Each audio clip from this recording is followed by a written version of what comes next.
Natanong ang komedyanteng si Bayani Agbayani upang kumpirmahin kung totoo bang may naging pahayag siya tungkol kina Bea Alonzo at Vincent Corner recently.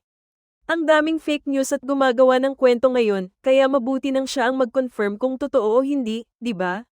May kumalat kasing interview ni Bayani kung saan kinumpirma raw niyang bahagi ng kanilang bakasyon ng asawang si Lenlen sa Spain ang naudlot na kasal ni Bea at Vincent. Kinumpirmang nagbakasyon nga sila ng misis sa Spain at dapat nga raw ay pupunta pa sila ng Portugal. Pero tungkol sa naudlot na kasal ni Bea at Vincent, ayaw na niyang magbigay ng detalye at ipinauubayan na raw niya iyon sa mga taong involved.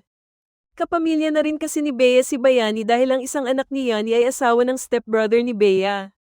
Pero ayon sa kanya, iyon niyang pangunahan sina Bea at Vincent kahit pareho niyang kaibigan ng mga ito. Siyempre, tulad ng iba, nalulungkot din siya sa nangyari pero sabi nga niya, may kani-kanyang buhay ang bawat tao at kung hindi pa si Vincent ang inilaan ng Diyos para kay Bea, ibig sabihin lang ay hindi sila meant to be at darating din daw ang panahon na matatagpuan ng dalawa ang tamang tao para sa kanila.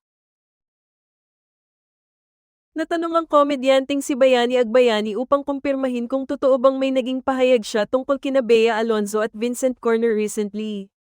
Ang daming fake news at gumagawa ng kwento ngayon, kaya mabuti nang siya ang mag-confirm kung totoo o hindi, di ba? May kumalat kasing interview ni Bayani kung saan kinumpirma raw niyang bahagi ng kanilang bakasyon ng asawang si Lenlen sa Spain ang naudlot na kasal ni Bea at Vincent. Kinumpirmang nagbakasyon nga sila ng misis sa Spain at dapat nga raw ay pupunta pa sila ng Portugal. Pero tungkol sa naudlot na kasal ni Bea at Vincent, ayaw na niyang magbigay ng detalye at ipinauubayan na raw niya iyon sa mga taong involved. Kapamilya na rin kasi ni Bea si Bayani dahil ang isang anak ni Yani ay asawa ng stepbrother ni Bea. Pero ayon sa kanya, iyon niyang pangunahan sina Bea at Vincent kahit pareho niyang kaibigan ng mga ito. Siyempre, tulad ng iba, nalulungkot din siya sa nangyari pero sabi nga niya, may kani-kanyang buhay ang bawat tao at kung hindi pa si Vincent ang inilaan ng Diyos para kay Bea, ibig sabihin lang ay hindi sila meant to be at darating din daw ang panahon na matatagpuan ng dalawa ang tamang tao para sa kanila.